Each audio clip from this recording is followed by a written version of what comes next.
Welcome to the Cathedral of St. John the Divine. I'm Tom Miller, and on behalf of the Dean and Chapter here at the Cathedral, I want to welcome you, acknowledge and offer support for the important work that you have set yourselves about, not only in this conference, but in your lives and work. We're very glad that you have included the Cathedral as one of the places where you're meeting in this four-day conference. And what a tribute it is to Manning Marable that you do your work and hold this conference in his name. We're very pleased to welcome some of the Marable family who are with us this evening, sitting right here in the front row. Welcome. It's always a joy to see you here at the Cathedral. And so I hope that this evening will be for you certainly an inspiration in its own right, but also an energizing time for the work that you have been given to do, and that the work that continues for all of us to do as we work for freedom and justice. Knowing that if there is no freedom and justice for Black, there is no freedom and justice for anyone. Welcome to the Cathedral, and let me introduce to you Robyn Spencer, who is a professor of history at Lehman College.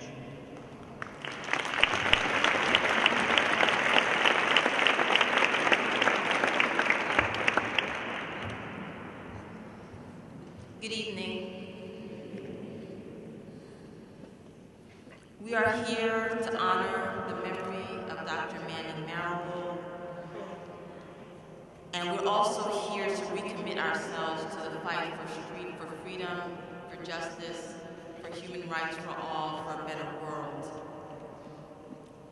Dr. Marable dedicated his life to a variety of struggles and causes that were near and dear to his heart.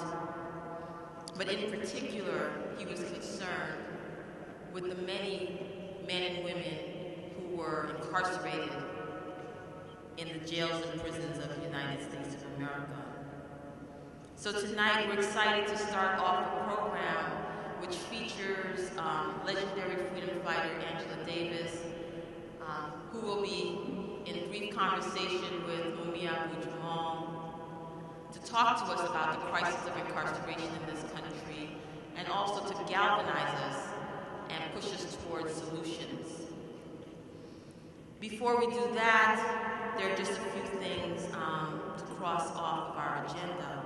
The first is to acknowledge all of the organizations that continue to work for the freedom of not only incarcerated men and women who are incarcerated under drug laws and under unfair sentences, but to highlight the political prisoners and prisoners of war.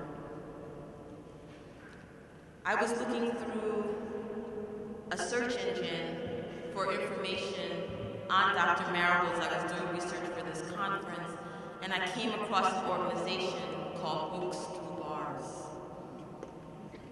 As you know, every possible service is taken away from you when you're incarcerated. Education, any sort of building of your mind, your body, your soul, and certainly books are part of the nourishment and part of the survival. Your spiritual and psychic survival when you're locked down can be found in the pages of books. And keeping books away from people who are incarcerated has been the job of the state.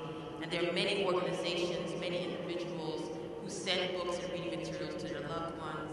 And I came across an organization called Books Through Bars, based in a bookstore in Brooklyn, New York. They collect donations of books and they mail them off to incarcerated men and women who write in and request them. Throughout the course of this conference, we have collected many books for that cause. Dr. Marable's publishers have generously donated all of his books that were published with Palgrave Macmillan. His most recent publisher, Viking, of his Pulitzer Prize-winning biography of Malcolm X, has donated 25 books to that cause. So Dr. Marable's books are being put in the hands of prisoners And we want your books to be in those hands as well, so please also do speak to me afterwards about donations.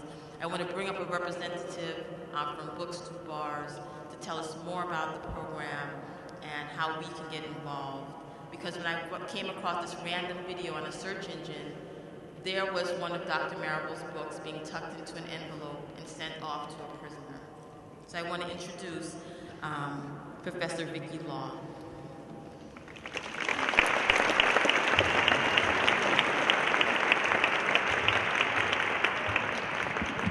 Hi everyone. I want to start by thanking the conference organizers and Dr. Marable's publishers for donating the books and the postage to send them out too, which is also hugely important. Books Through Bars began in 1996. We continue to be an all-volunteer organization that sends books to people in prison 3 days a week.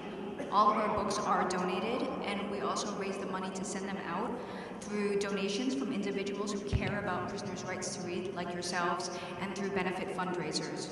We hold packing sessions 3 times a week, Mondays and Thursdays from 7:30 to 9 p.m. and Sundays from 5 to 9 p.m. So if any of you are interested and have a few free hours, help is always gladly appreciated. In our 16 years, we've sent books to literally thousands of people who might not have reading material otherwise. As you may remember from Malcolm X's autobiography and Dr. Marable's biography of Malcolm X, when Malcolm was in prison, he utilized the library and books, including a dictionary, to pursue his education. And today, hundreds of people could do the same if they had access to books and literature. However, there's no mandate that forces prisons to have a library. And in the 1990s, cuts to prison education, like the 1994 cuts to Pell Grants to prisoners, and the 1995 cuts to New York State TAP grants to prisoners, have made college education or higher education almost an impossibility for people behind bars. So for many people in prison, programs like ours are their only source of reading material. So please support programs that send books to prisoners and support their right to read. So if you can, donate books, donate postage, donate time, we need them all. And we'll be here for the rest of the talk, and come see us afterwards. Maggie, can you stand up for a second? So I'm here, or you can talk to Maggie about how to get further involved. Thank you.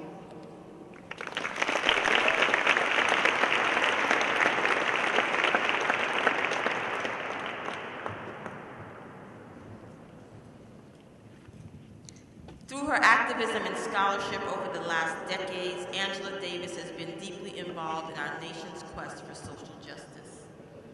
Her work as an educator, both at the university level and in the larger public sphere, has always emphasized the importance of building communities of struggle for economic, racial, and gender justice. Professor Davis's teaching career has taken her to San Francisco State University, Mills College, and UC Berkeley. She has also taught at UCLA, Vassar, the Claremont Colleges, and Stanford University. She spent the last 15 years at the University of California, Santa Cruz, where she is now Distinguished Professor of History of Consciousness and Interdisciplinary PhD program and of Feminist Studies. Angela Davis is the author of 8 books. She's lectured throughout the United States as well as in Europe, Africa, Asia, Australia, and South America. In recent years, a persistent theme in her work has been the range of social problems associated with the incarceration and the general criminalization of those communities that are most affected by poverty and racial discrimination. She draws upon her own experiences in the early 70s as a person who spent 18 months in jail and on trial after being placed on the FBI's 10 Most Wanted list. She also has conducted extensive research on numerous issues related to race, gender, and imprisonment. Her most recent books are Abolition Democracy and Are Prisons Obsolete? About the abolition of the prison industrial complex, and a new edition of Narrative of the Life of Frederick Douglass. Angela Davis is a founding member of Critical Resistance, a national organization dedicated to the dismantling of the prison industrial complex. Internationally, she's affiliated with Sisters Inside, an abolitionist organization based in Queensland, Australia, that works in solidarity with women in prison. Like many other educators, Professor Davis is especially concerned with the general tendency to devote more resources and attention to the prison system than to educational institutions. Having helped to popularize the notion of a prison industrial complex, she now urges her audiences to think seriously about the future possibility of a world without prison and to help forge a 21st century abolitionist movement. I can hardly wait to hear Professor Davis, and before we hear her, we're going to have a short introduction of Brother Mumia Abu Jamal, and then we're going to bring Angela Davis to the stage. Thank you.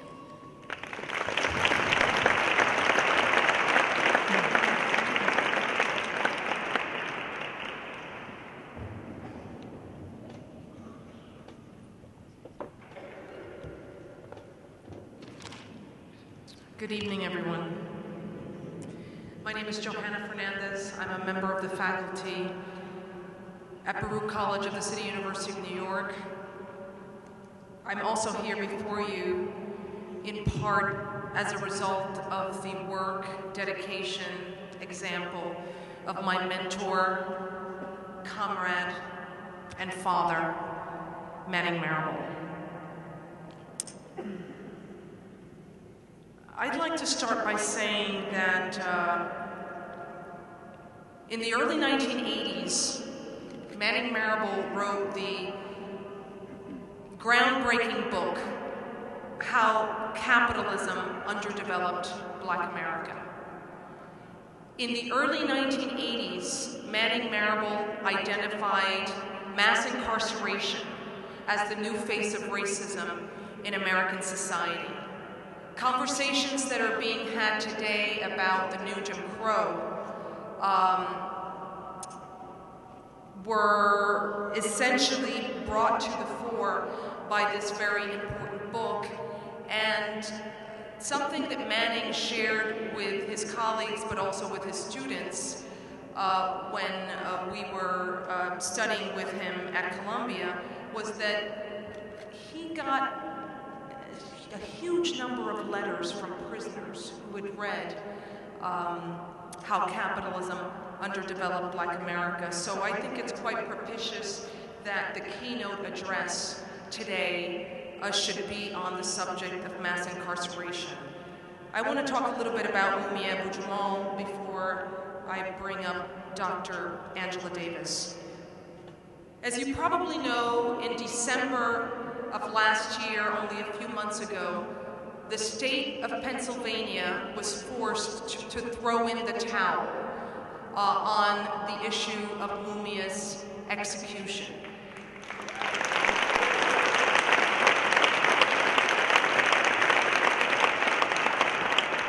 And that's because in October of 2011, the Supreme Court allowed to stand the decisions of 4 federal judges who had determined that Mumia's death penalty was obtained unconstitutionally.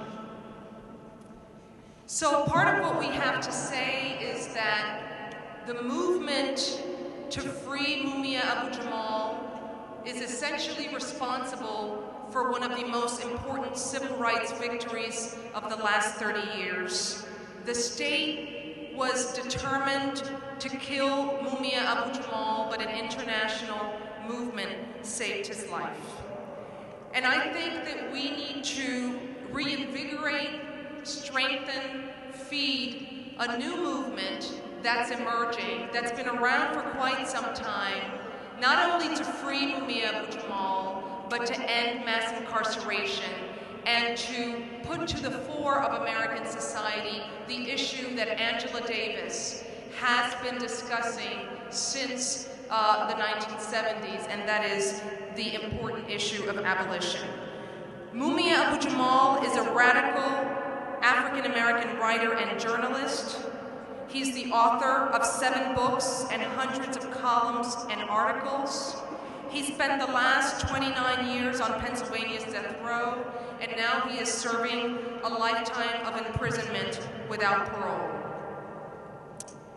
At the time of his incarceration, Mumia Abu Jamal had just won the Major Armstrong Award, which was housed at Columbia University, interestingly enough, and and he won this coveted award in radio broadcasting for his report on the Pope's visit to Philadelphia in 1980.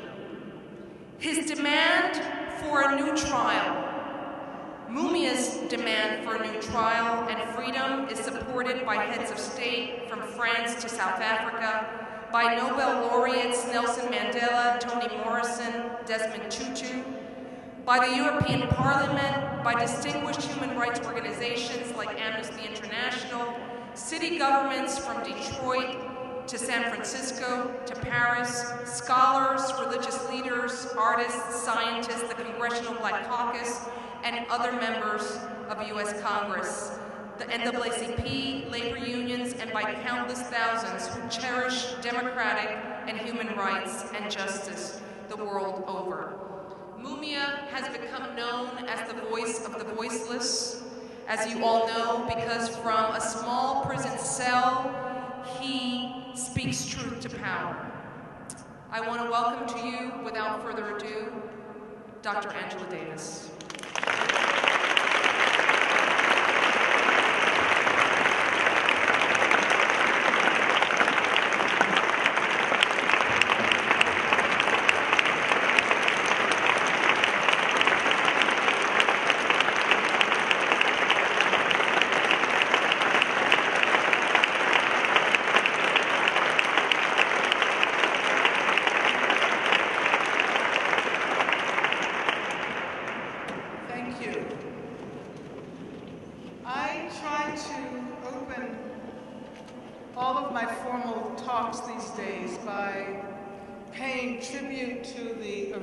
Inhabitants of the land on which we gather.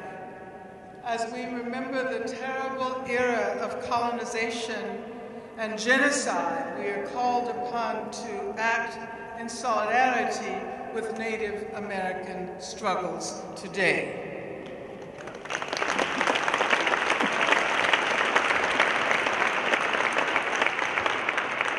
Let me say that it is truly an honor to have been invited to participate in this Manning Marable Memorial Conference, whose theme is New Visions of Black Freedom. Manning Marable played such a decisive role in shaping radical theories and practices of liberation in the latter 20th and early 21st centuries, that it is hard to believe that we have moved through this last year without him. But the generations of students he has trained have carried on, and he influenced us all in so many profound ways that we can certainly say that he lives on through our work. But I was especially sorry that Manning did not live long enough to experience the eruption of the Occupy movement, the Occupy Decolonize movement, because he certainly would have had a lot to say about how we might extend this moment of radical progress. Manning was not one who performed his activism by simply affixing his signature to petitions and other statements representing progressive causes. He played an active role in the organizational lives of anti-racist and anti-capitalist causes. And I can say that I really treasured the opportunity I had to work with him in many organizations, including the Committees of Correspondence for Democracy and Socialism, the Black Radical Congress, and many other organizational settings. He was a sturdy anchor for all of us who believed and who continue to believe that the knowledge we produce can indeed make a difference in our worlds. And so I would like to thank the organizers, and especially Professors Johanna Fernandez, Russell Rickford, and Robyn Spencer for having put together this extraordinary conference.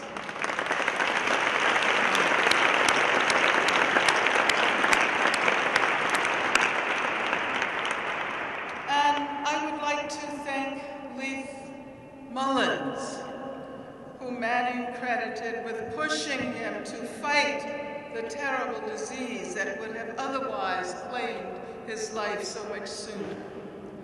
So I'd like to thank Leith, whom I've known since 1972, I think. 72, yeah, about that time. But I'm thanking her for all of the work that she has done to bring more justice into our worlds.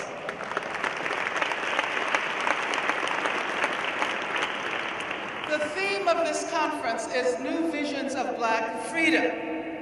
And that theme recognizes that our imagination of freedom transforms as a direct reflection of the trajectories of our struggles and what is produced by those struggles. We may think we know what freedom means today. It's very different from and much more complex than the idea of freedom I remember when I was a young person yearning for an end to Jim Crow. As our resistance unfolds, we recognize that our conceptualization of freedom will have to become more capacious, especially as capitalism has entered the most intimate spaces of people's lives all over the world. Our struggles present us with the opportunity of expanding and amplifying our sense of what it means to be free. All of the visions of Black freedom we and our ancestors have embraced have been about collective freedom, never simply about individual freedom. And as Toni Morrison pointed out, if you are free, you have to free somebody else. The function of freedom is to free someone else. And not just another member of our family, or a member of what we consider to be our community, but rather other members of our universe, members with different racial ancestries, with different gender identifications, with different sexual orientations, with different nationalities, even members of our universe who do not share our status as human beings. I feel immensely inspired by being in New York, in this great city of New York, which has produced so many amazing organizers and activists. I was at a meeting last night at Baruch College, called by the Liberation Summer Committee, which is connected to the conference. And there were about 70, 80, 90, 100 people there. And we met until midnight. I forgot I was in New York, right? And I was totally impressed by the diverse community of radical activists who had answered the call to this meeting in just a couple of days. We talked about this massive organizing project called Liberation Summer, summer of 2012, recapitulating Freedom Summer, the summer of 1964. So we talked about a summer of training, organizing, and action around the theme of prison abolition. How do we create a vast community of 21st century abolitionists? Yes, applause.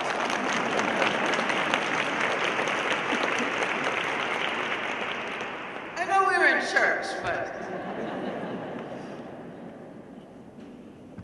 And let me say, I feel privileged to share this stage this evening with Mumia Abu Jamal. And we'll see whether this works out. Apparently, he's supposed to call on this phone. And hopefully we'll have an interesting conversation. Let me say that, and I'm echoing what was said earlier, Mumia is no longer on death row, precisely because of the persistence of his supporters all over the world, those of us who have refused to give up, even after almost 3 decades. The fact that it has not been possible for them to execute Mumia is a testament to the campaign for his freedom. But Mumia is not free. He faces life in prison without parole, which means he faces death of a different kind. They did not execute Mumia because they could not, but they did execute Troy Davis because they felt they could. So let us not forget Troy Davis. They did execute Stanley Tookie Williams because they felt they could. And let us not forget Stanley Tookie Williams. And I'd like to point out that Barbara Becknell is in the house this evening, who is the person who is behind the massive effort to save Stanley's life.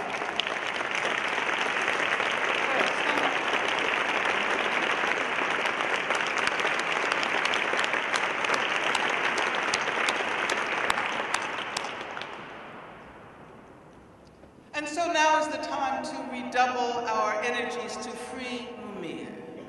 And let us remember that our hands are joined to the hands of people on every continent of this planet. People are dedicated to his freedom from Philadelphia to Berlin, from Oakland to Johannesburg, and from New York to Paris. Mumia was the most prominent person facing the death penalty. People all over the world look to him as a symbol of the importance of saying no to capital punishment. And I believe that the authorities assume that with Mumia no longer on death row, the international campaign to abolish the death penalty will wane. And so let us prove them wrong. In the name of Tookie Williams, in the name of Troy Davis, let us prove them wrong. Let us say that this coming season is a season of redoubled efforts to abolish the death penalty in the United States.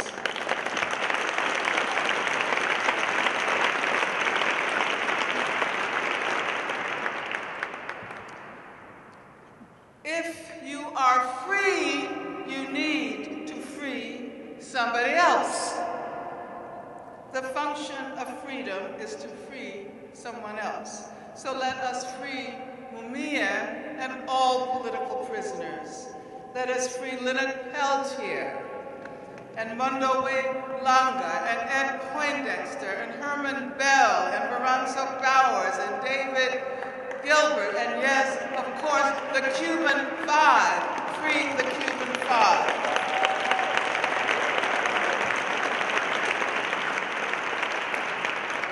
And free Palestinian political prisoners.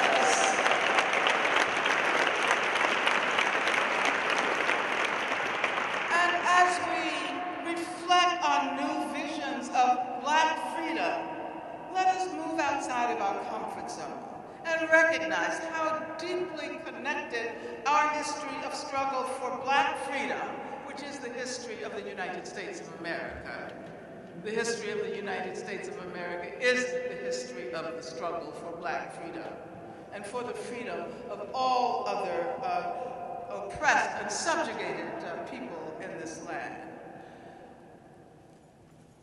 Both Robyn Kelly and Barbara Ransby and other panels of this conference have pointed out that Manning Marable was one of the great advocates of Palestinian freedom in the movement for black liberation.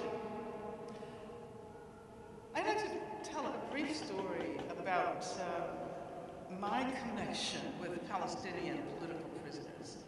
When I was in jail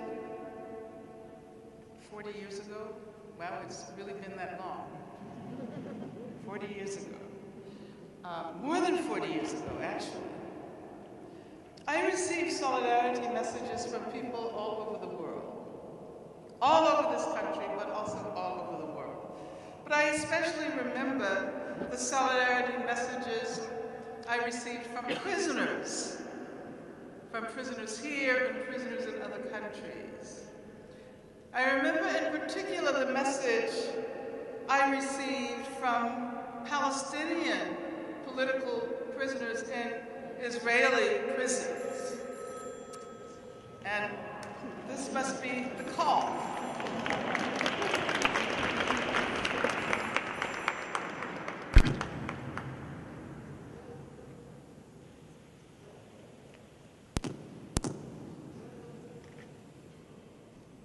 You have a global tele collect call from.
Can you hear me?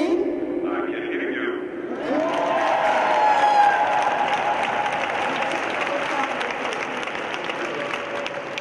Technical complication. So good evening. Good evening, Dr. Angela Whitehead. I say good evening to all of the people who are gathered here this evening in the Cathedral of St. John the Divine. Good evening to all of you who have gathered to remember the late, great Manning Marable at St. Charles, the Divine Sanctuary.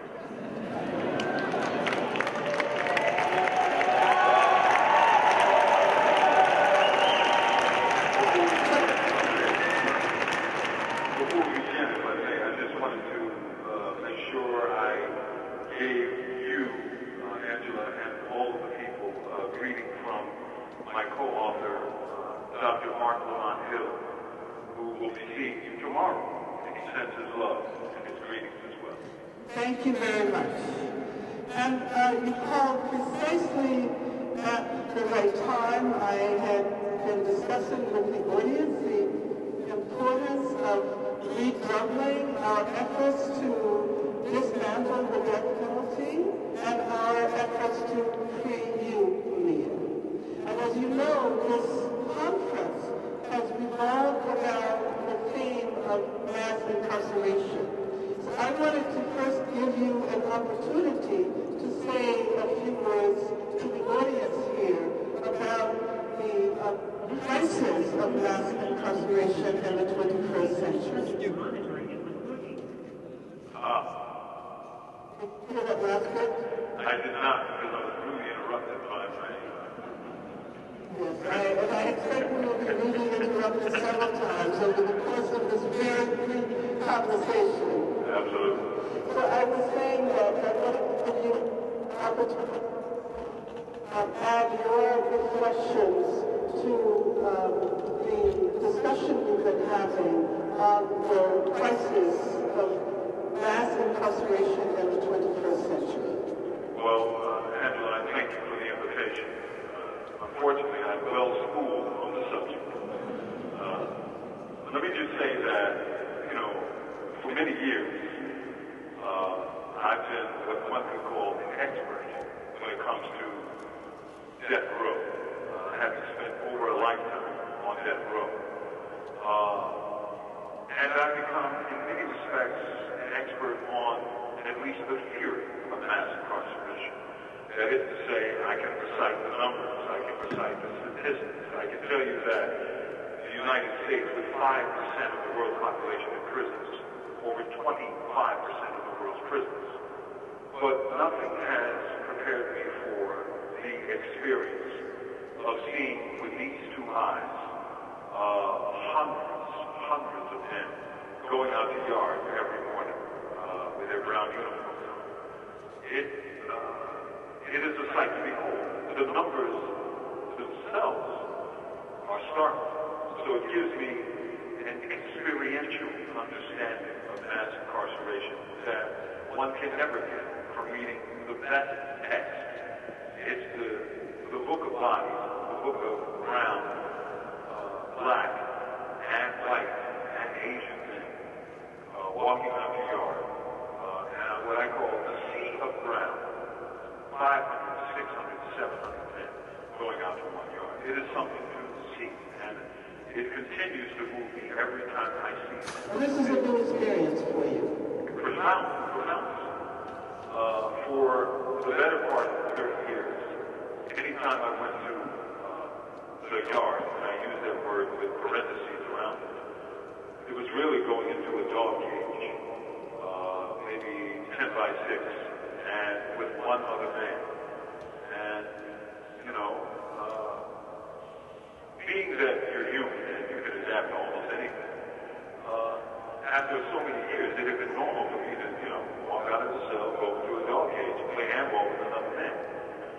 Several months ago, my agent, the great Francis Golden, as a member of the Prison Society, came up to SCIP and surveyed the cells and walked out and saw the cages. And when I saw her about an hour or 2 hours later visiting, she was in tears. And I said, Francis, what's wrong? She said, I had no idea. And I said, what are you talking about? And she said, I saw those cages out there. Oh my God. And she wept. And I felt weird because for me, it had been normal. For me, it was like, well, you know, cage is a cage. So I guess I've been on death row for so long there that I saw nothing wrong.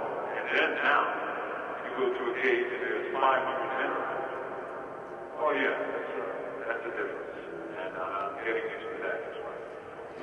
Well, you know, Mumia, one of the things we were talking about last night, and I should tell you that there was a really wonderful organizing meeting of activists in New York discussing the possibility of what we're calling the Freedom Summer, and the Liberation Summer of 2012. And we were talking about the importance of having prisoners, people who are currently behind bars, participating in the effort to educate people about the importance of taking prison abolition seriously. So I wonder if you could say a few words about that and perhaps give us some ideas about the ways in which we might bring prisoners into the process. Well, I commend you for the organizing idea. The Liberation 2012, the Liberation Summit, sounds like a great idea, albeit overdue.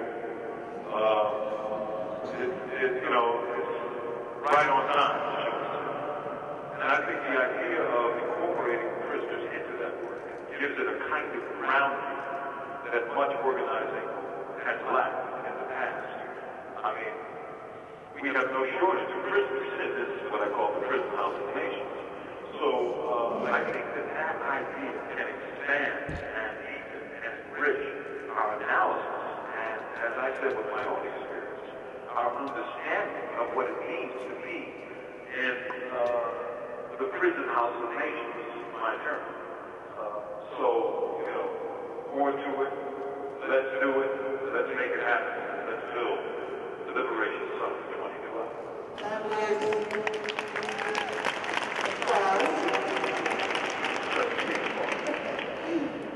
we will be expecting you to play a very important role in that process. I shall do my duty. I shall do my duty. I was wondering if we could talk briefly about the connection between the killing of Trayvon Martin and the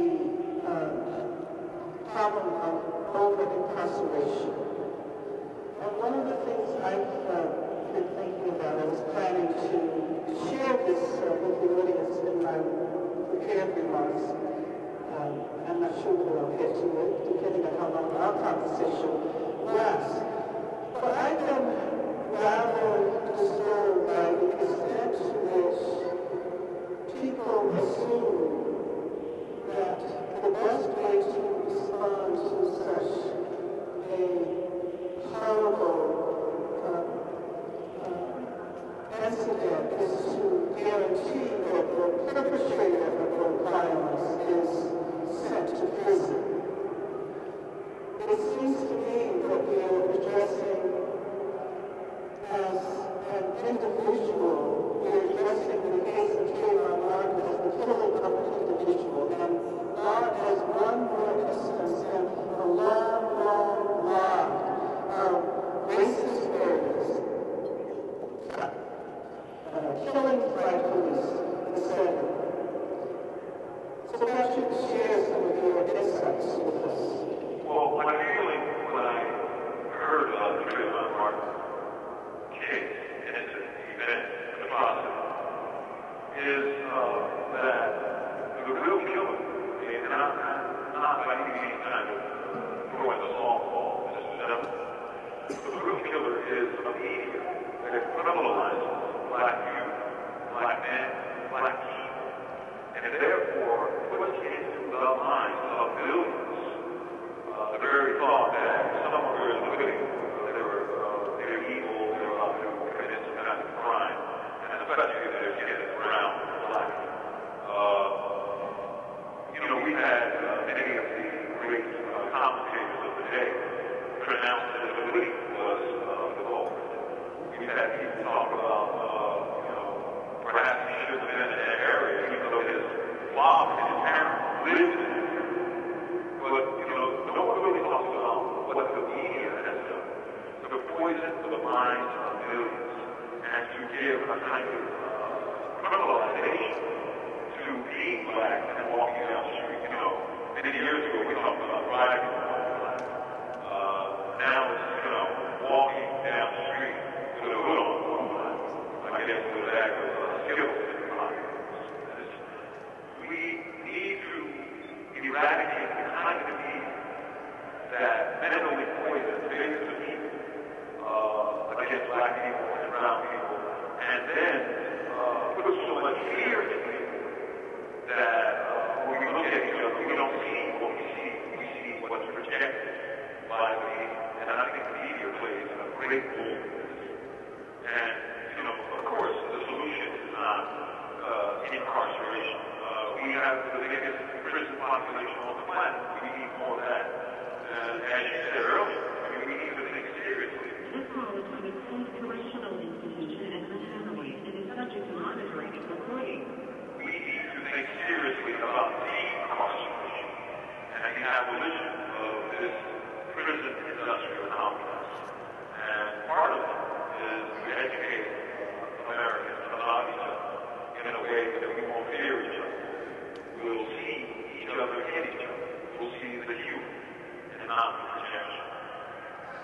one of the things that is so troubling,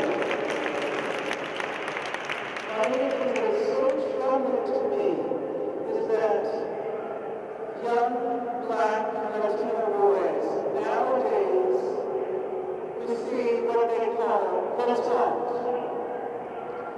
And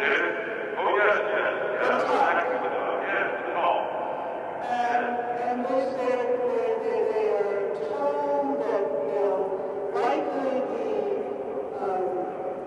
perceived as a criminal, and they themselves have to take measures to avoid the police, how to act when stopped by the police. It is almost as if the potential targets of racist violence are responsible for this eruption. And I can't believe that. I think in many ways it's almost worse than that, because when I hear that kind of talk, it reminds me of how generations of Black people taught their children to look down across the street from white people in the street, to address all white men as boss and all women as ministers. You know, it's slavery reincarnated. It's a new Jim Crow, isn't it?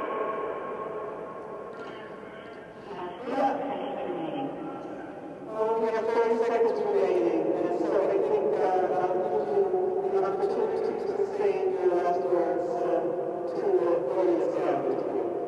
Okay, I sure think I'm my last word.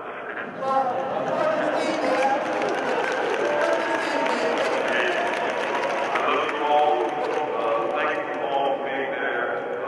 Have a great time at our conference and join the movement.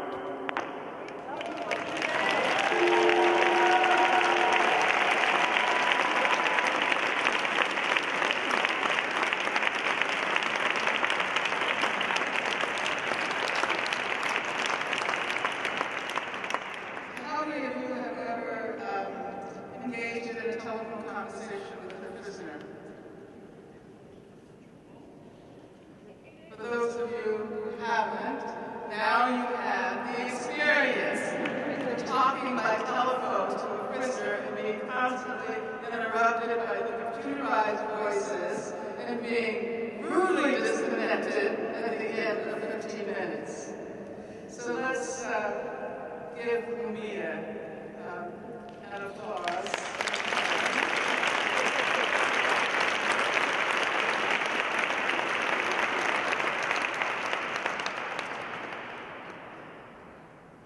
And of course, let's redouble our efforts to free him and all political prisoners.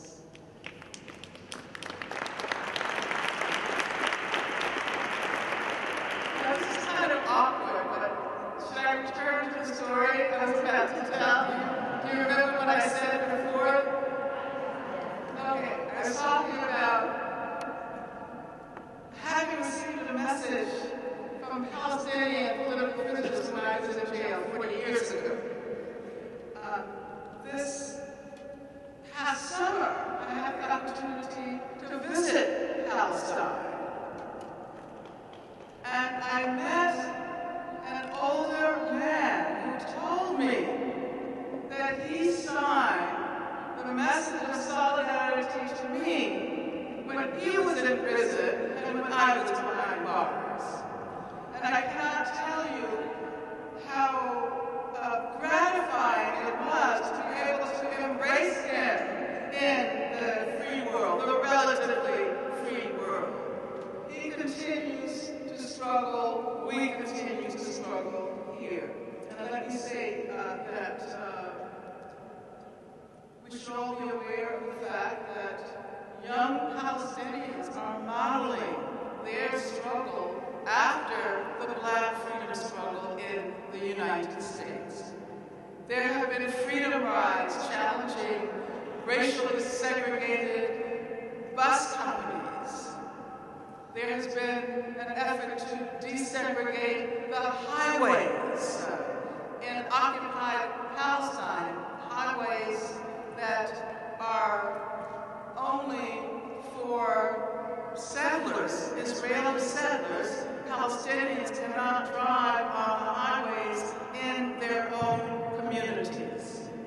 So let us be bold. The theme of this conference, let us move outside of our comfort zone and speak out in favor of the Palestinian struggle for freedom in the 21st century.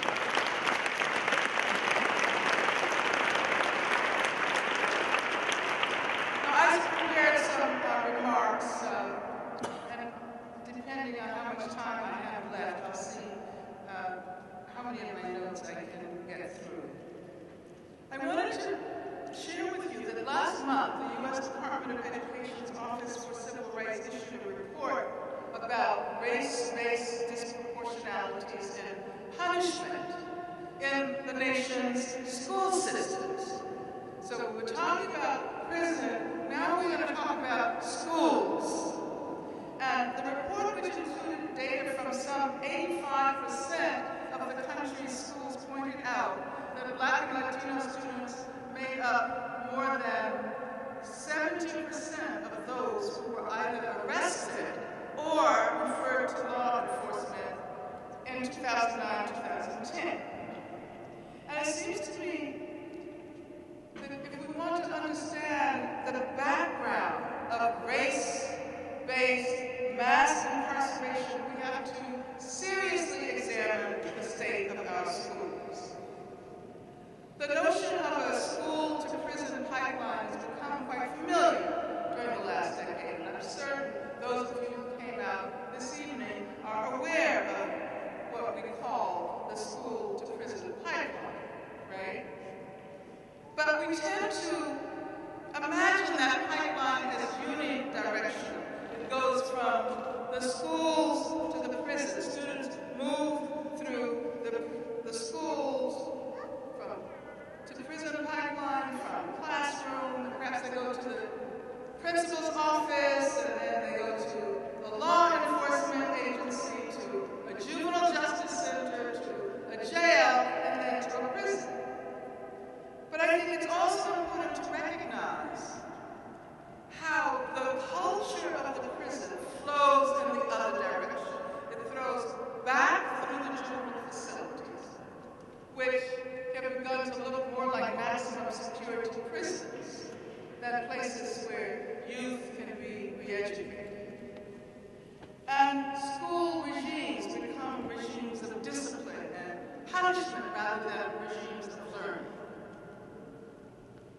And moreover, the racialization of punishment in the schools reflects the racialization of punishment in the prison system. We know that hyper-surveillance maintains enormous racial disparities in the imprisoned population, what Frederick Douglass called the imputation of crime to color. And the large-scale criminalization of Black youth preserves popular and institutional assumptions that Black people, especially poor Black people, are always already criminal before they ever even think about committing a criminal act. And so this is the way students are treated in the ever-increasing numbers of schools that have directly sustained the influence of the punishment industry. The Justice Policy Institute has a recent report, which I would recommend that you read. It's called Education Under Arrest, the Case Against Police in Schools.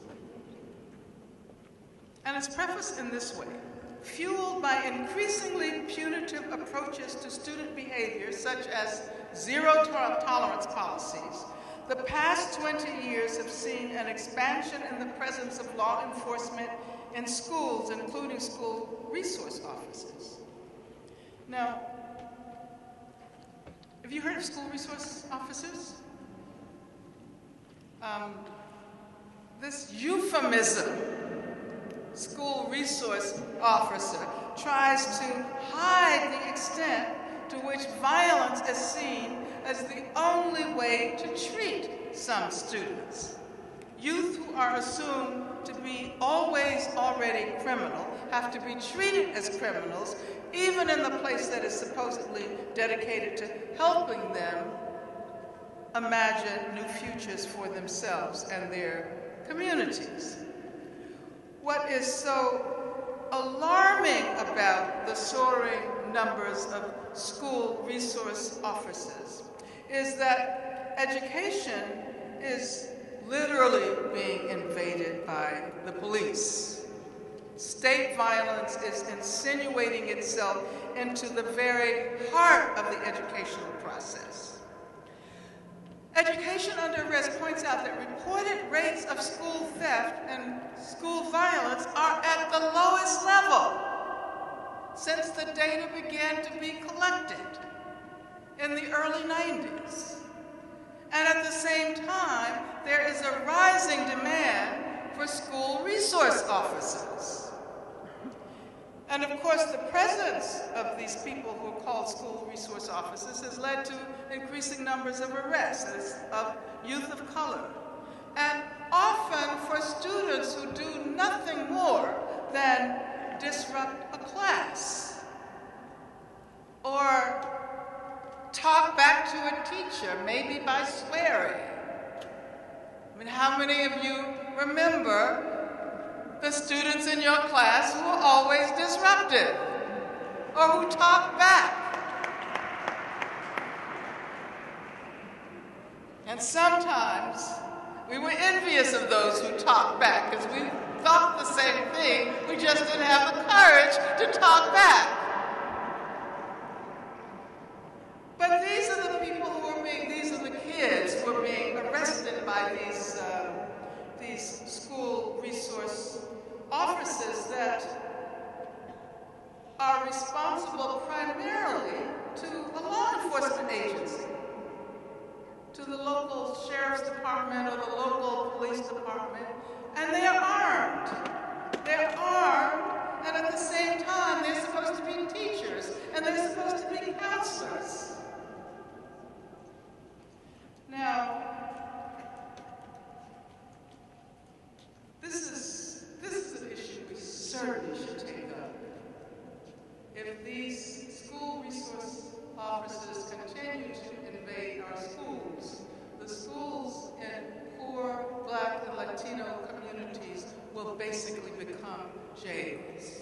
They'll basically become jails and prisons if they haven't already begun to move in that direction. Now, over-incarceration, that is what we have been talking about over the last few days. And sometimes there's a tendency to see over-incarceration as unconnected to those who are not directly implicated in the process.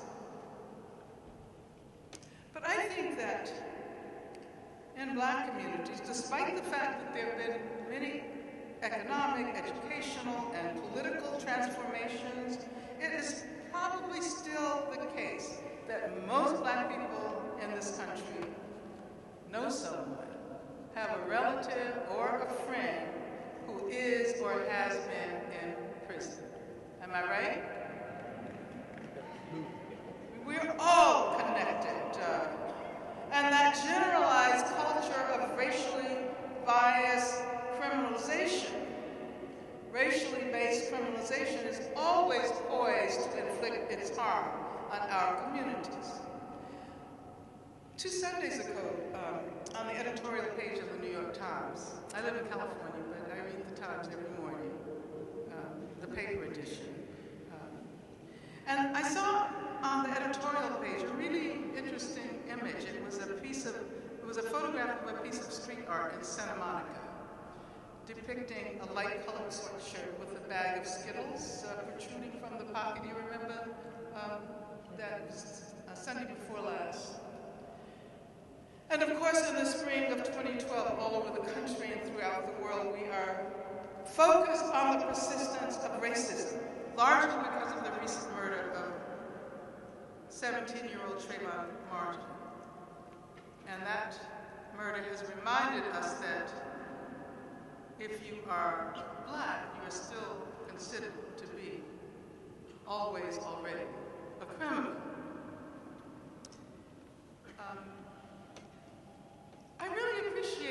op-ed that accompanied the image.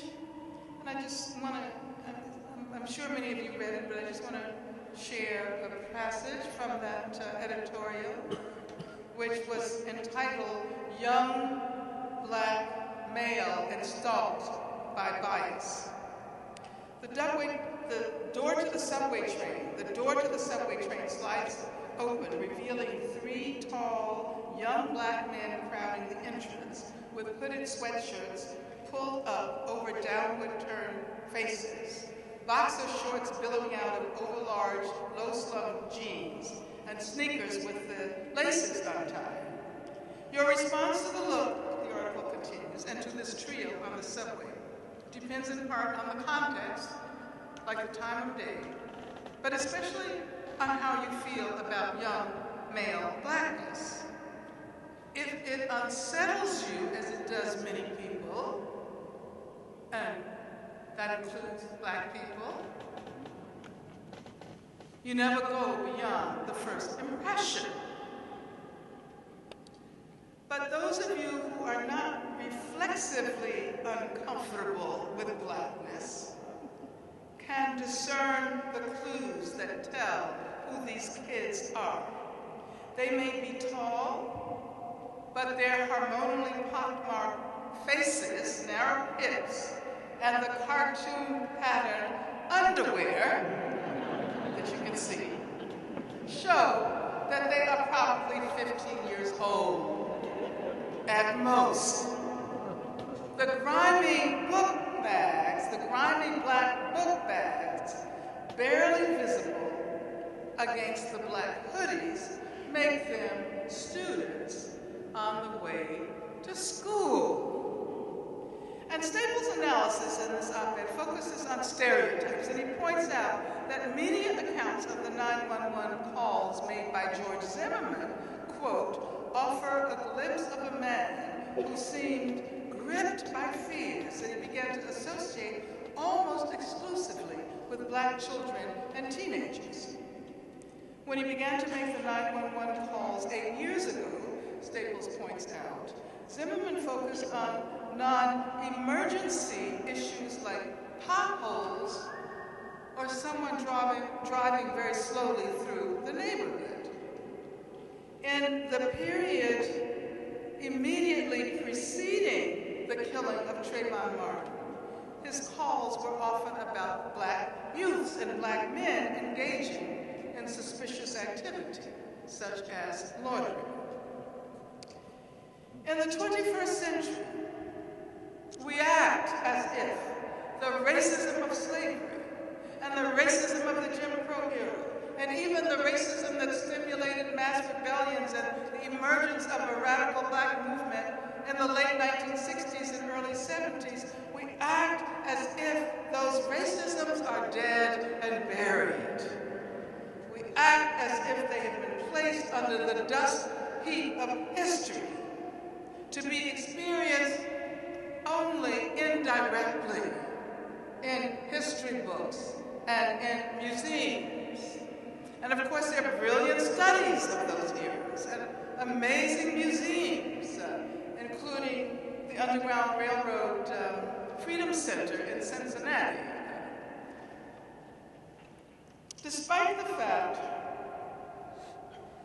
that we like to assume that racism is dead and buried, and that if it erupts today,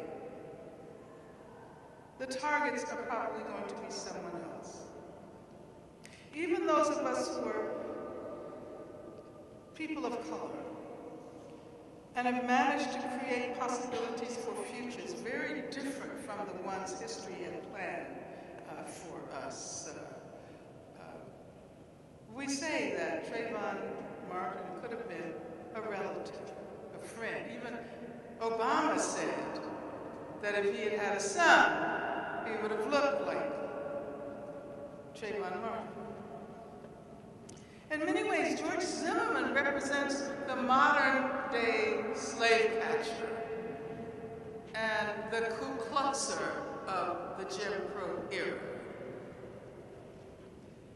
But we are terribly vastly mistaken if we assume that this is an individual problem and that the problem can be solved by managing George Zimmerman as an individual.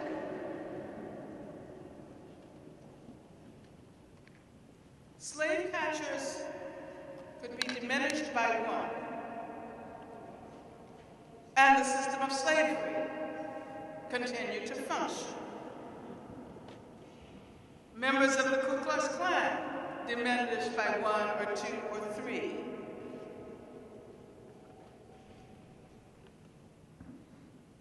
Did not prevent the system of Jim Crow from continuing to function. One less racist vigilante will do nothing to bring down the structures of racism in this country. And of course, we know that the case of Trayvon Martin is connected to a long, long list.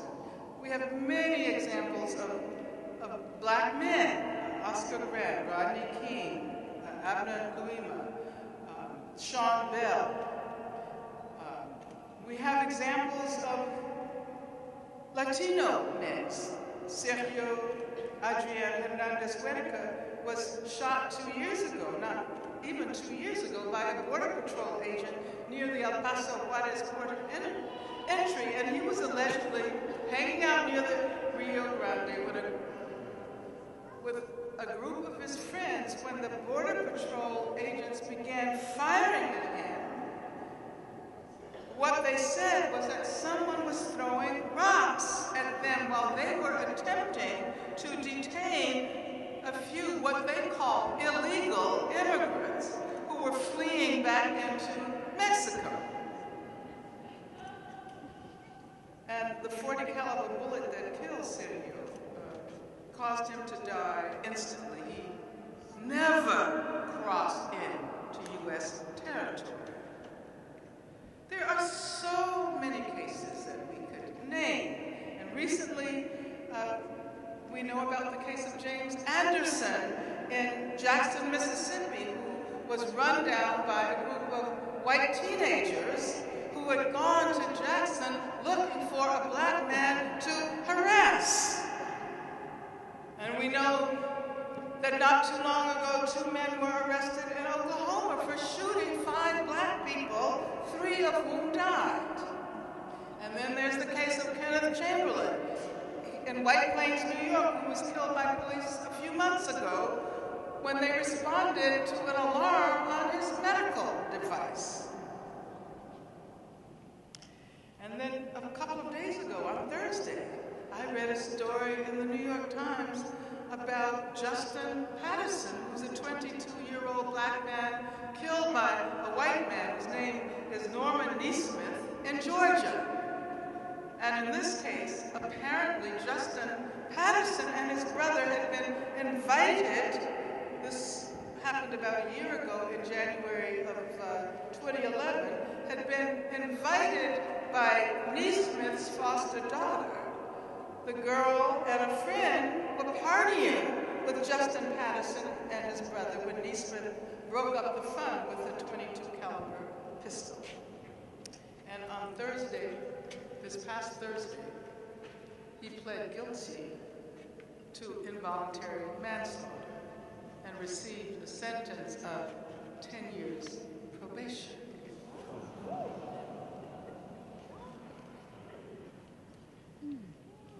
And I've been talking about men, but there are women who are also claimed by this horrendous racist violence. There's the Tanya Haggerty in Chicago, and I can mention the name of Taisha Miller in Riverside, California. I can talk about Zakia Gunn over in Newark, New Jersey. In virtually all of these cases, we have a tendency to immediately demand that the perpetrator not only be prosecuted, but receive a substantial prison sentence. Now, I'm not suggesting that perpetrators should not be held accountable.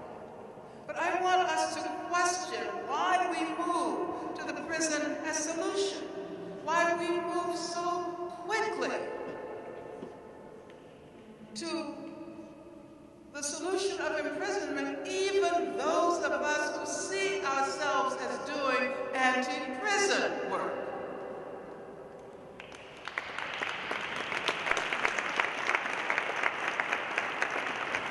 Now, let me tell you a story about accountability and justice. I heard Shakti Butler tell this story in a workshop. I've read many versions of it online. It's certainly one of the most dramatic moments in the truth and reconciliation process in South Africa. So, a 70-year-old woman went before the Truth and Reconciliation Commission because a white police officer by the name of Vanderbroek had brutally murdered and tortured her husband and her son. And so a member of the Truth and Reconciliation Commission turned to her and asked, "So what do you want? How should justice be done to this man who has so brutally destroyed your family?" And the woman said, "I want 3 things. I want first to be taken to the place where my husband's body was burned so that I can gather up the dust and give his remains a decent burial." And then she said, "My husband and son were my only family. I want, secondly, therefore, for Mr. Vanderbroek to become my son. I would like for him to come twice a month to the ghetto and spend a day with me, so that I can pour out on him whatever love I still have remaining within me. And finally," she says, "I want a third thing. I would like Mr. Vanderbroek to know that I offer him my forgiveness.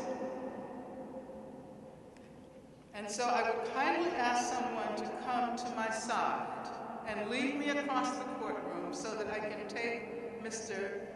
Vanderbroek in my arms, embrace him, and let him know that he is truly forgiven."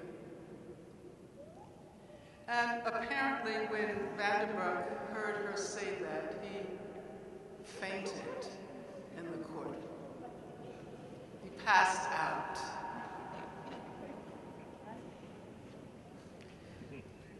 And I tell this story by way of urging us to think about other ways of conceptualizing justice. Justice does not have to consist of guaranteeing that the person who does harm is also the recipient of harm.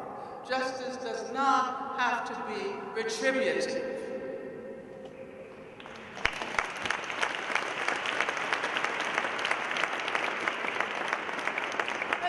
Return to my remarks about the role that the school system plays.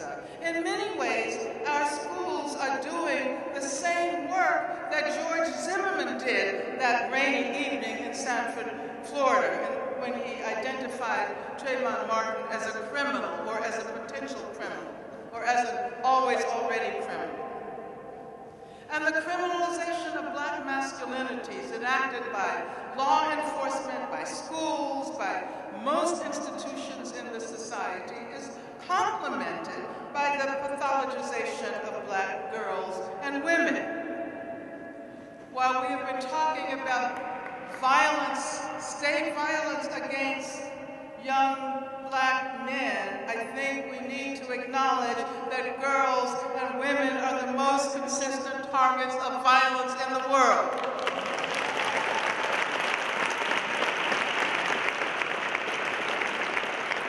do not think that intimate violence is entirely disassociated from state violence.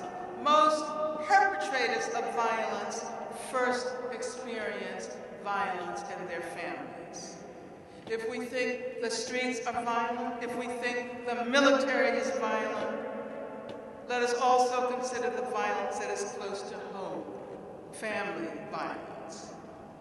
And this is just the beginning of an analysis that would bring us to the conclusion that if we do not stop pretending that racism is a thing of the past, if we don't stop refusing to recognize that we cohabit this world with the ghosts of our histories, we live with our historical traumas and our unresolved issues, and they will haunt us until we decide to confront them head on and work through them.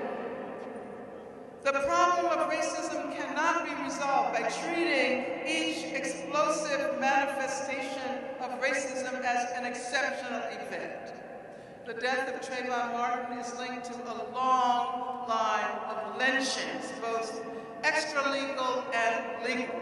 It is linked to violence against women, and especially violence against Black women that continues unabated.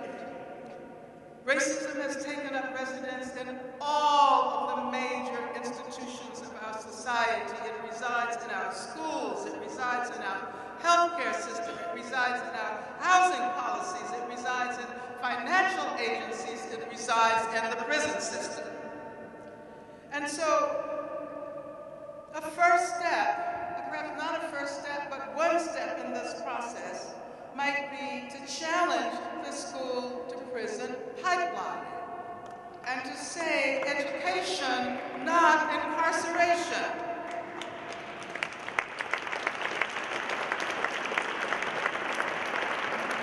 But this would mean that as we envision and attempt to accomplish a process of decarceration and eventual abolition of imprisonment as the dominant mode of punishment, we must reclaim public education and remove it from the grip of law enforcement's racial profiling and indeed of the racism associated with the larger prison industrial complex.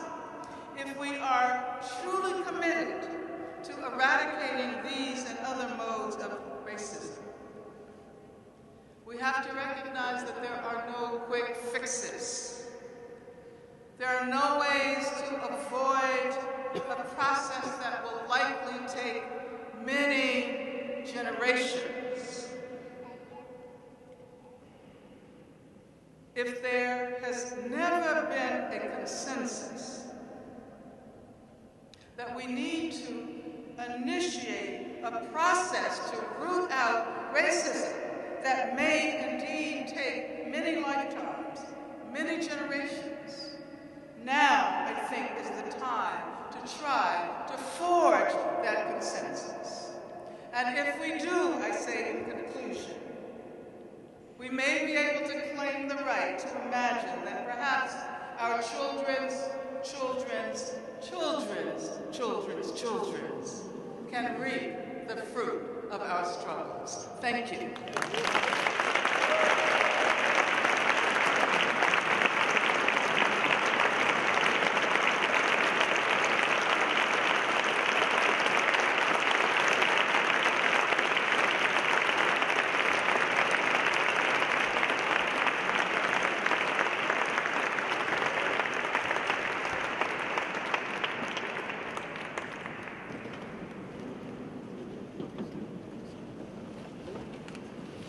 Professor Davis has time for just a couple questions.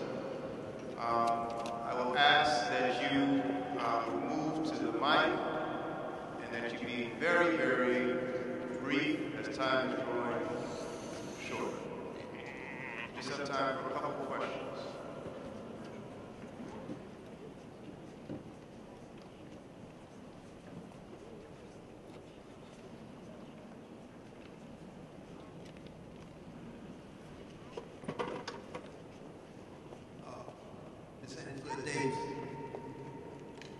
there are two criminal justice systems that exist in this country.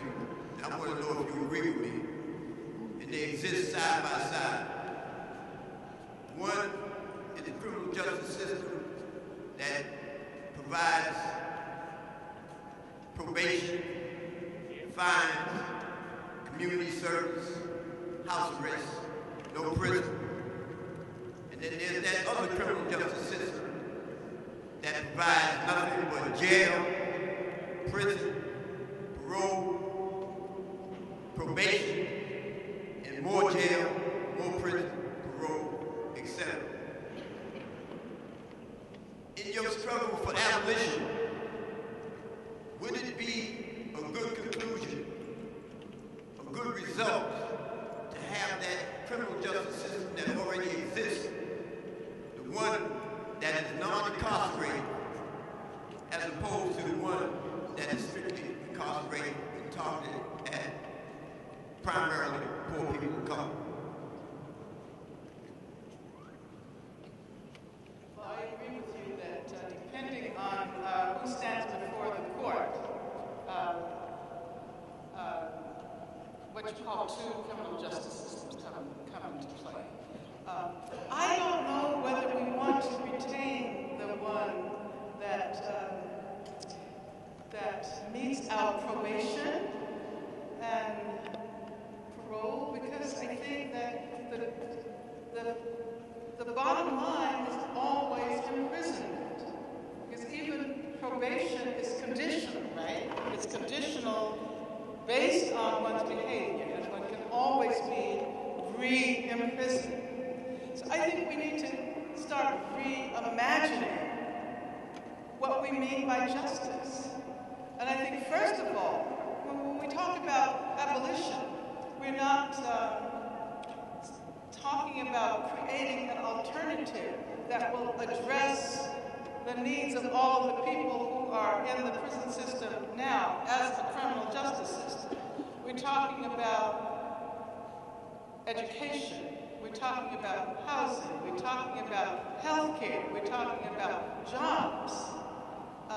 And as a matter of fact, most people who are in prison today, if they had access to all of those services, would not be behind bars.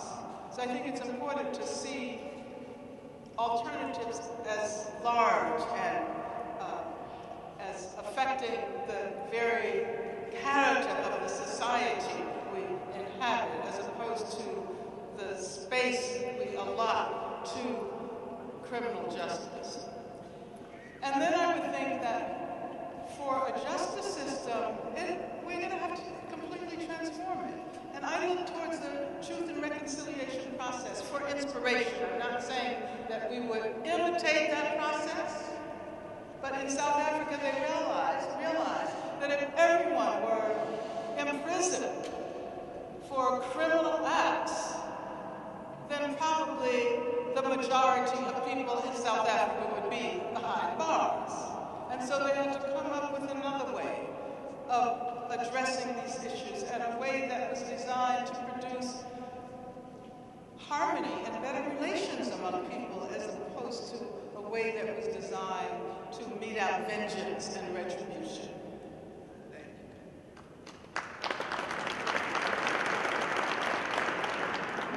Thank you so much for being here. I just want to say I love you. I have a question. Basically, I just want to know what you see as unique challenge or opportunity to the scholar of today, the students that are coming up under yourself, people like you. What are we missing something? Is there something that we can contribute unique in this time to academia, as activists, as those interested in keeping our community with us and moving forward? Well, I always like to point out that scholars, and especially scholar activists, have to be humble. And that is not something you learn in institutions of higher learning. The university does not counsel humility.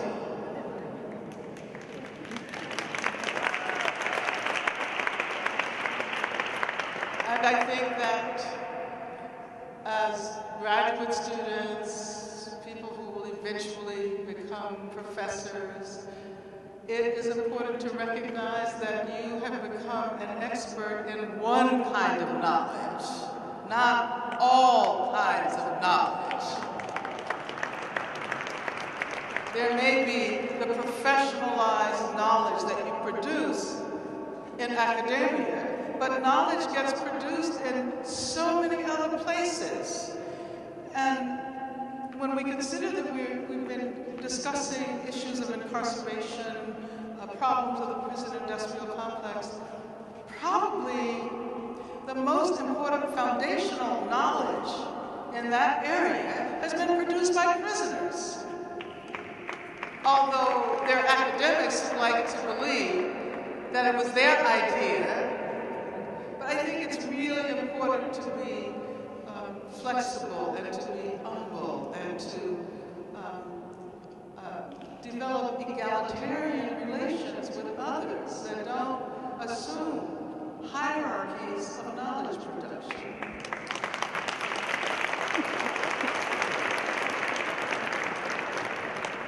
Last point here, and I would like to know, when do we as a people begin to recognize and demand our own humanity by exercising the right of self-defense, self-determination, and defending those who first defended ourselves and our communities and are relinquishing in prison while we do very little, or there are so very few of us who make demands on our community and our representatives to free those who defended us. Thank you.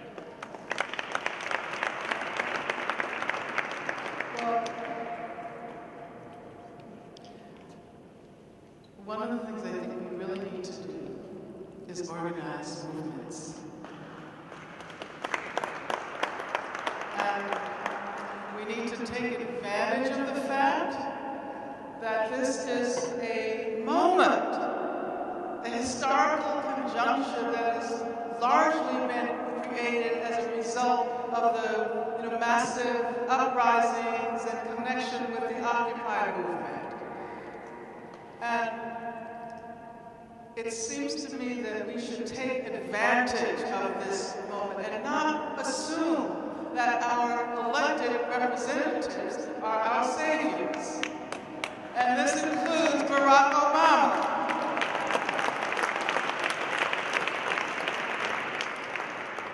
The idea of this Liberation Summer 2012 is to, first of all, train organizers and activists, and then second of all, create the basis for a huge mass movement that can have an impact on our communities, but that also can have an impact on the political realm. People ask me about the presidential campaign. Some people seem disappointed because it seems that 4 years ago or 3 years ago, whenever it was, they thought that they were electing a savior. And they assumed that all we had to do was guarantee that if Obama made it to the White House, then we could relax. And he would do all of the work for us. And obviously, that has not happened. I think we forgot that we were elected a president of the United States of America. Right? I think some of us really thought that he was going to be our next great leader, our Messiah. But anyway, I think we should all be involved in the election campaign. And but this time we should approach it with clarity. And we will be approaching it without the euphoria of 4 years ago.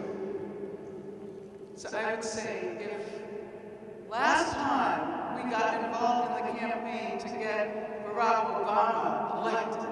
If last time we did it for Obama, this time let's do it for ourselves. Let's make that a part of our movement that will continue after Election Day, and that will continue to put the kind of pressure on all of the elected officials to perhaps push them in the right direction. Thank you for your question. First, I'd just like to say you were my role model when I was a teenager, and this is a great privilege for me to address you directly. I worked at Martin Luther King High School. Ironic, the name is very ironic. It is a school that is largely Black and Latino. And the students have to go through metal detectors. Every day, I've seen students have to take their shoes off when they go through metal detectors. When I first went to teach there, I teach a college course there. I had to go through a metal detector until I said, no, this is not, I can't teach if I'm going to do this. The kids told me one day when the bells rang, they have a system, and they said, oh, can we go to the bathroom right now? Because some kids were arrested for fighting, and there's a sweep going on, and we don't want to get caught up in the sweep. Now, right across the street from Martin Luther King High School is Juilliard. There are no metal detectors at Juilliard. The kids at Martin Luther King High School, I'm an outsider, I don't work there all day. So this is abnormal for me. And the kids act like they are in prison. Their language is that of people incarcerated. We're having a sweep.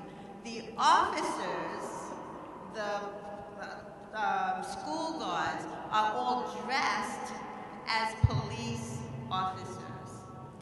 And what really disturbs me is that the majority of them are Black people. And they have a confrontational attitude towards the kids. And when I've talked to them about this whole problem of the kids being treated as criminals, being criminalized, their response is, oh, it's the kids. These kids are bad.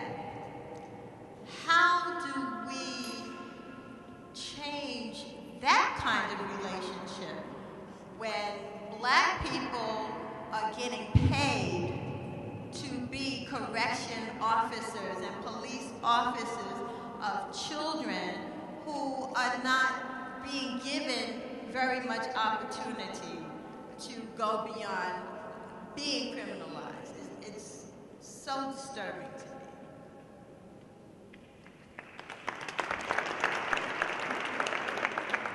Yeah, I think you've laid out one of the problems. And, you know, racism is not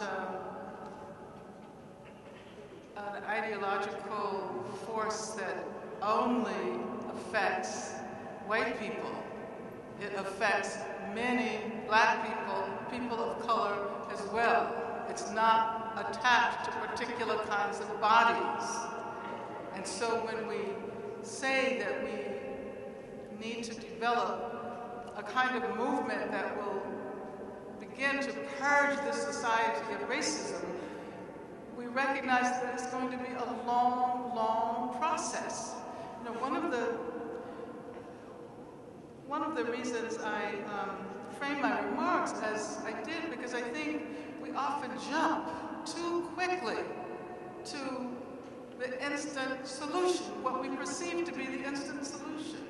We aren't willing to dwell at the hardest point and to give serious thought to what it is going to take to change people's minds, like the people to whom referring, to change the institutional structures, like the structures to which you referred at Martin Luther King and Juilliard.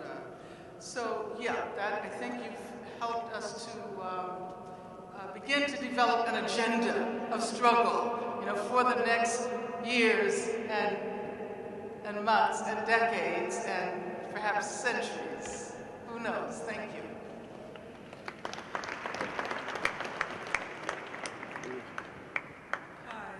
Hi. Thank you for my question. Thank you for touching on and at least naming a few of the women that have been victims of state violence and police murder. My question is, what would it look like, yourself, myself, everyone here that's listening, what would it look like if collectively the way that we had conversations about addressing criminalization and mass incarceration in this country, if it always had in mind a complex unity and had in mind intersectionality and had in mind how state violence affects different communities in different ways. And also keeping in mind that women and transgender individuals are, their rates of incarceration are rising exponentially. So keeping in mind like how we can address the prison industrial complex with intersectionality in mind. And as an example, I'm going to name Cece McDonald. Cece McDonald is a trans woman, an African-American trans woman that is now incarcerated as a result of defending herself from racist and transphobic attacks, right? So in this room, we know the name of Trayvon Martin, and we should, right? We should have space for that conversation. We should have space for the conversation about Marley Graham, right? How can we also have those conversations with also talking about why are people in this room rallying around this trans woman that is now being stigmatized, that is now being punished for her standing up and defending herself in this society that not only is racist, but for her transphobic as well. Thank you.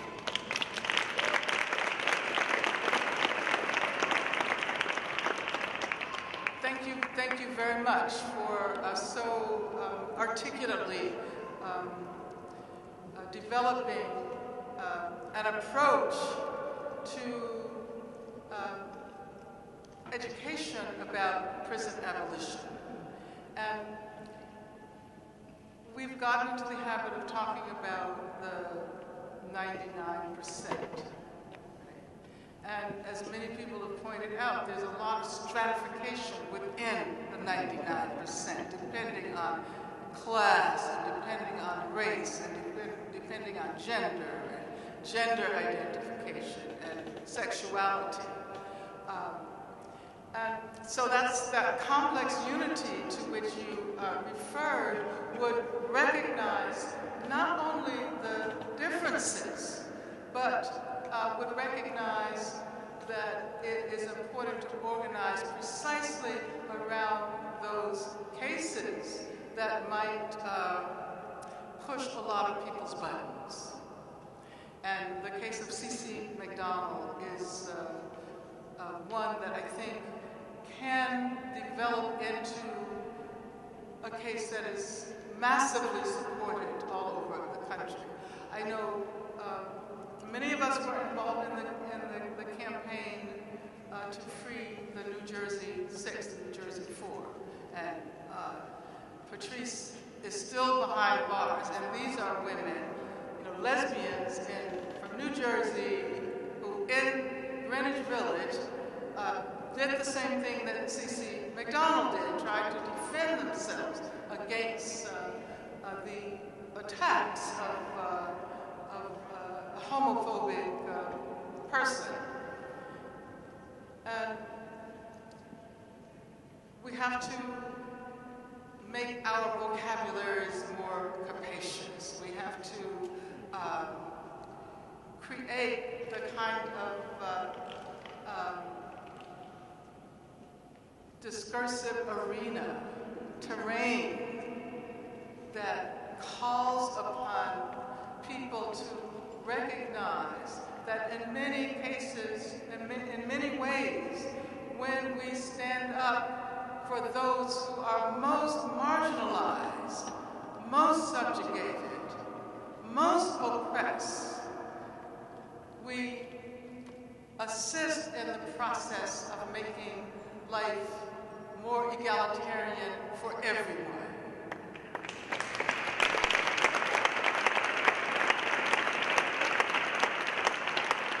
And we also have to recognize that this intersectionality to which you refer helps us to think about complicated ideological aspects of the prison system.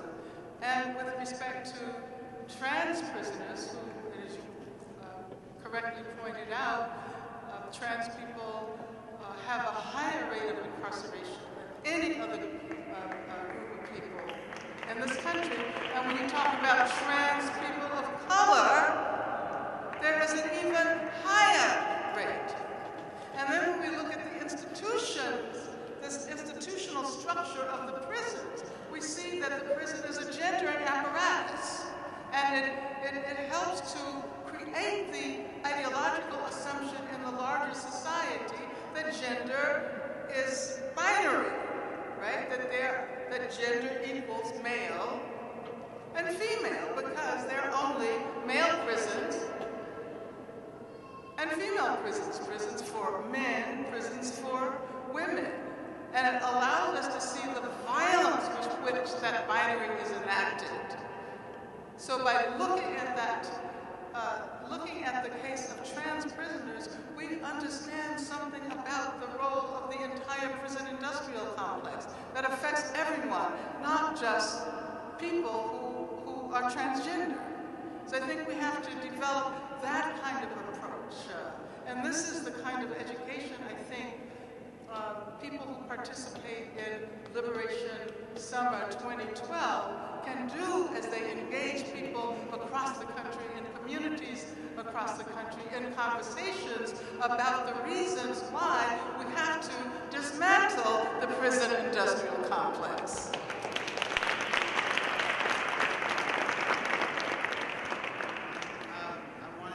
Okay, how much more time do we have? Because I know people are getting a little antsy, and it was supposed to be over at 9:30, and it's... So, Professor Davis, we're going to have this last quick question from this brother. We're going to make a very brief announcement. I think that there are 3 questions that are going to come in succession, and perhaps you will find one in particular that would be appropriate to close on. Okay, so 3 succinctly formulated, but I see 4 people there, so which one is the one that's not going to... This is right. Okay, we're going to do 4 succinctly formulated questions, and I'll stand back. So then I'll give a succinct response to all. Or what? While the bigger picture is abolition, I read an article from Reverend Jesse Jackson who talked about the economic sort of incarceration that exists for a lot of people who has been through the criminal justice system, out of it, and not be able to find a job. And I think the title of it was that Dr. Martin Luther King would not be able to find a job in this economy because of the criminal surge, the criminal background surge that happens with jobs. So while we focus on the bigger picture of abolition, what do you think should happen for those who've been through the system and do not have the economic freedom or might never have the economic freedom going forward?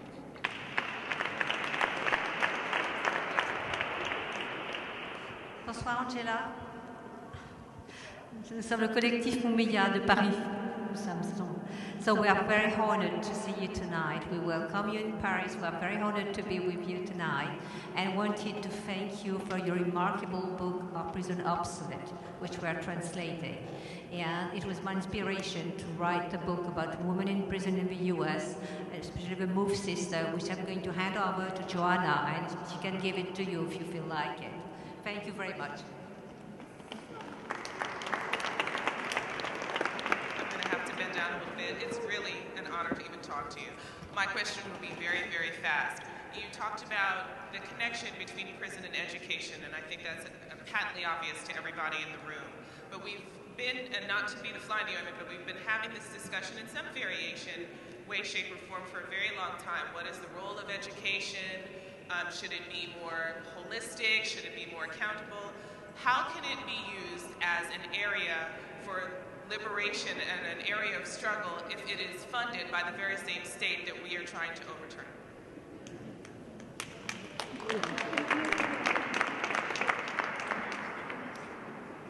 Thank you for the opportunity to ask this question. In Professor Manning Marable's seminal biography of Malcolm X, he rightly points out that 2 of the 3 men who were convicted of his assassination spent decades in prison, but did not actually commit that act. He also pointed out that 4 of the 5 assassins were not held accountable. How do you recommend that we hold those accountable and pursue justice for Malcolm X?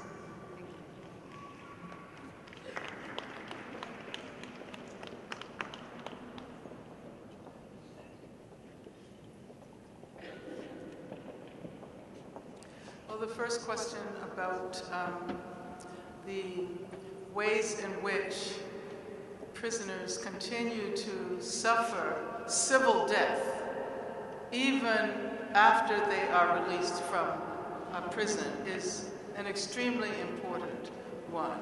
It is part of our struggle to abolish imprisonment as the dominant mode of punishment, to also abolish the consequences of imprisonment, and specifically the fact that former prisoners are not able to exercise civil rights.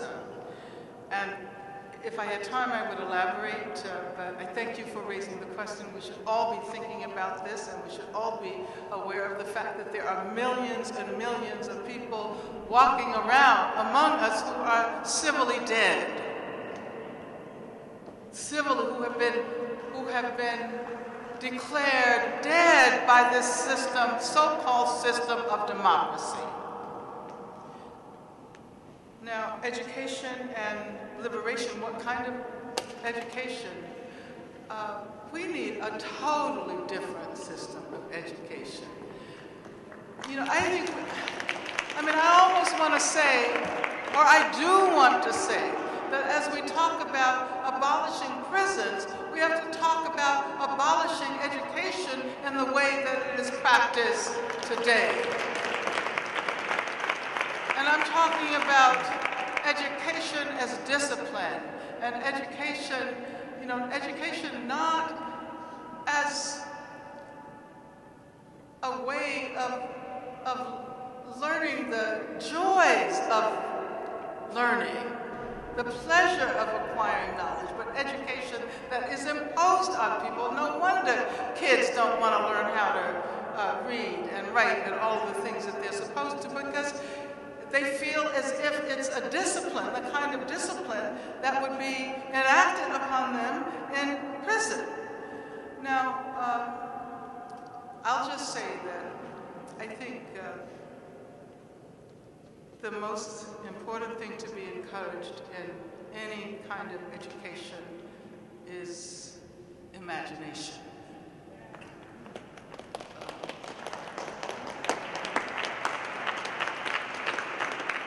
And what has happened as a result of an educational system that is so thoroughly tied to capitalism that it is commodified, particularly looking at the impact of the privatization of education in the elementary and high school levels, and looking at the extent to which higher education is considered to be a commodity, something that is bought and sold, not something that people have a human right to. They should be able to develop their potential and their talents.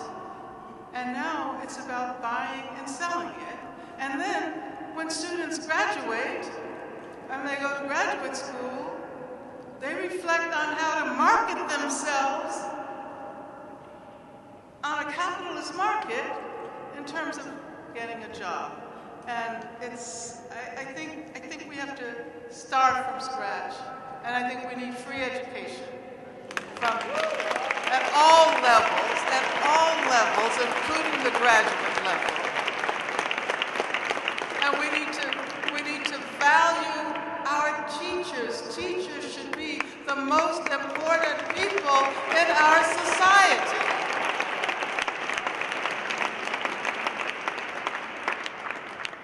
And finally, I think that what I would say in response to your question about the assassins of Malcolm X would be what I already indicated, what I've already attempted to indicate in the current context, that we need a very different kind of justice system. We need one that is not based on inflicting harm on those who inflict harm. Because if we inflict harm on those who inflict harm, we are continuing a cycle that will go on indefinitely. And there will always be violence, and there will always be those who commit acts of horrendous violence against others. So my question is, how do we stop the violence? Not how do we continue it? And I have no answer. I simply have a question. And I want to encourage us to think really deeply and dwell at the most difficult places and ask ourselves, what will we have to do in order to make this a better society? What will we have to do in order to create the kinds of human relations that we want our children's to enjoy and thrive under?